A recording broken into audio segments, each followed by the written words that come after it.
Hello everyone and welcome back to my channel. This is Fiona at Drawings in a Drawer. Today I'm a little bit late with my video, but that is because it's summer. We've been coming and going, and indeed we have been to the Marche, which is a region in central Italy. To the east it has a coast, it also has a mountain area, and we were in the mountains in the Monti Sibillini. It was pretty chilly in the evenings and hot during the day, which was really a pleasant surprise coming from Rome, where summers are really hot. It's not a huge distance from Rome, it's just about 2.5 hours away in the car, but temperatures and the climate can change quite dramatically in Italy as you move even short distances.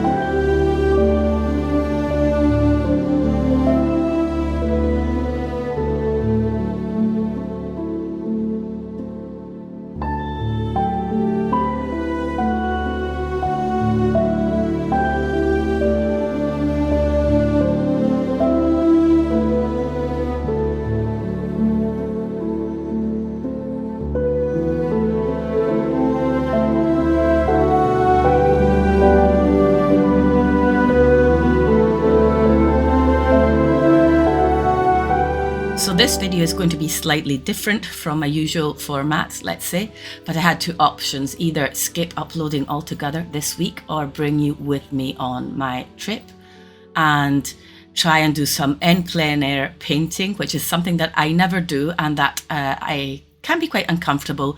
Even like finding a spot where to sit is definitely not as comfortable as sitting at your workspace, but it's also taught me some things. It's been a learning experience, so to speak. So I hope you enjoyed this video.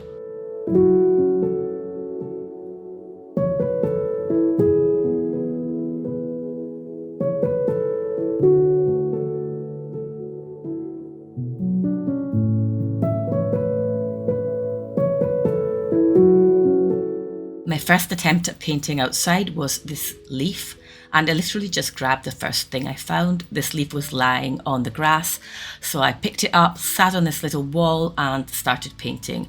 And the only challenge I encountered really was the uncomfortable position and the fact that I was painting in my moleskin, which is not suitable for watercolour, or it just takes a very few layers, after which it starts ripping.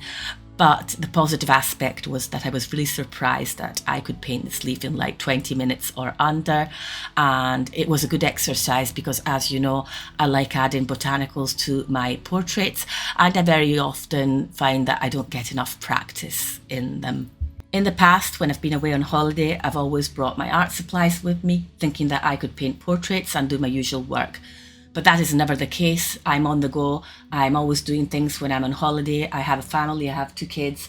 And of course, it's really hard to get long painting sessions in, and portraits just take too long. So it's much easier to paint something that you see where you are, that you can just do like on the spot, on the spur of the moment kind of thing. And I find it's really important to step out of our comfort zone now and then.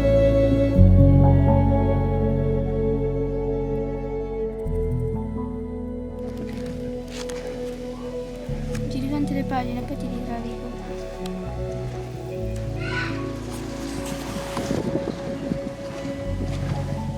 Ora fai il pesto. Non è tanto igienico, però io lo faccio. Ma il pesto sta in una bustina? Sì. Ok. It's in a little bag. E poi che ci si fa? La pasta. Però non c'è pinoli, quindi è venuto male. So without pinoli? I pinoli, quelli lì che vengono dalle pigne.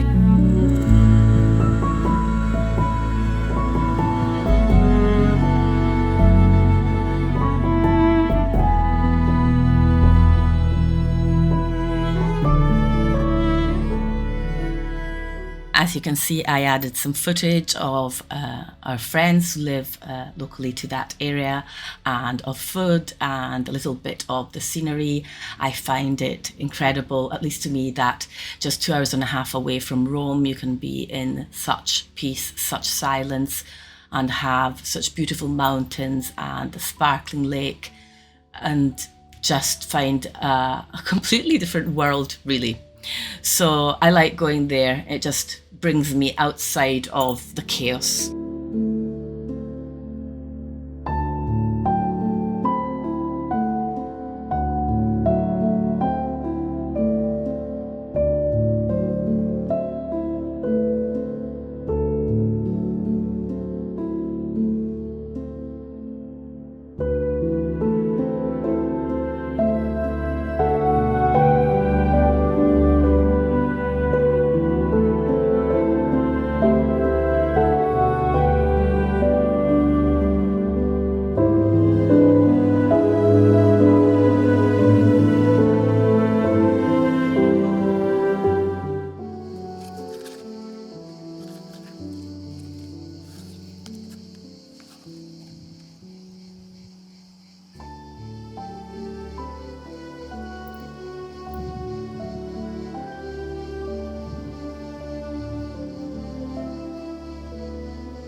The second spread I created was extremely fun, and I think I say this later on when I'm talking on the camera, that the pine cone was the one element that I thought would be most challenging, whereas it turned out to be the easiest one. When you break down the drawing into little segments, little shapes, little basic shapes, then it's actually really easy to add dimension through darker values with watercolor, and I was really happy with the result, which has me thinking that I'll be doing more of this kind of work, especially when I'm on the go, because it's actually quite fun. Also, this time I used a watercolor sketchbook by Etcher, which was more kind of my comfort zone again, because I was able to use more water. One suggestion I have is, if you want to try and get some painting done on holiday, and like me, you pretty often have a very busy schedule, is do not bring a lot of art supplies. Just bring the basics, a couple of things like 1 or 2 sketchbooks and just 1 small palette and 3 paintbrushes or whatnot. I find that if I have, like in the past, brought along 2 or 3 palettes and unlimited art supplies, then I never ended up using anything because I had too much choice. And I just ended up wasting a lot of time just deciding what to use.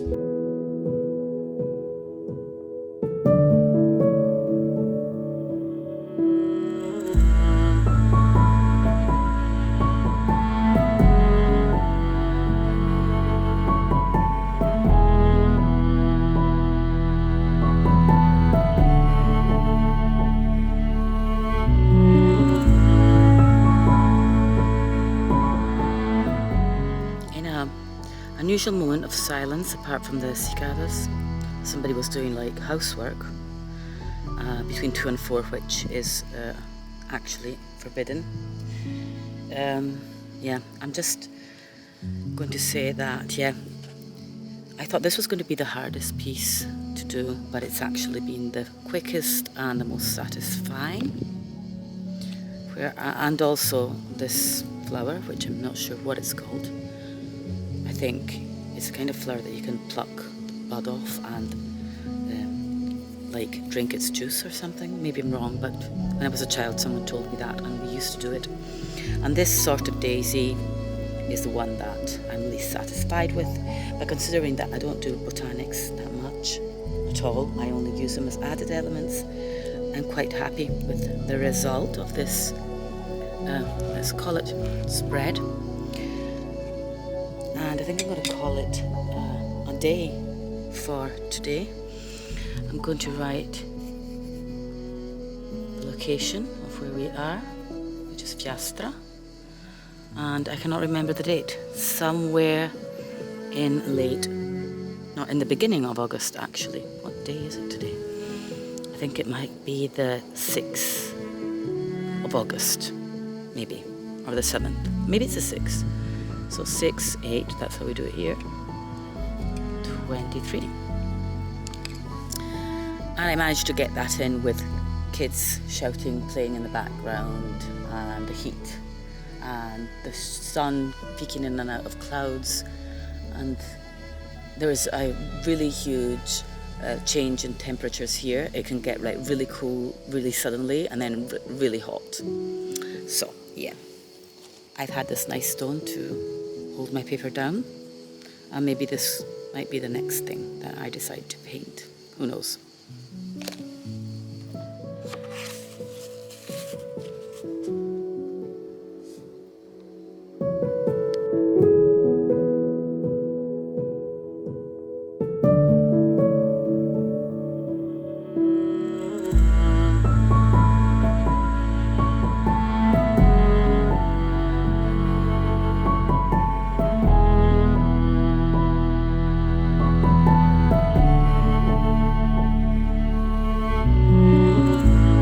A special mention to Beanbad. This dog is the cutest, and she's in love with a dog that belongs to her friends, and every day she walks around the lake just to come and see her friend. So I just love her. She is the best.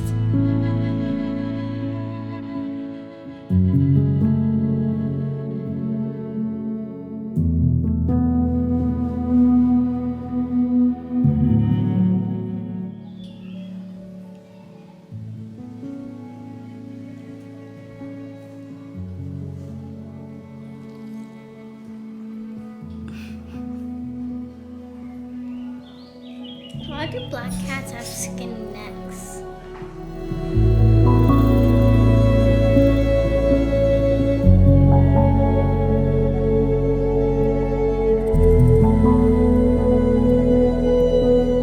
This is the end of the video. Enjoy the rest of the footage. Remember, if you want to find my full-length tutorials, you can find them on Patreon, and that will be linked down below. I will see you next week. Bye for now.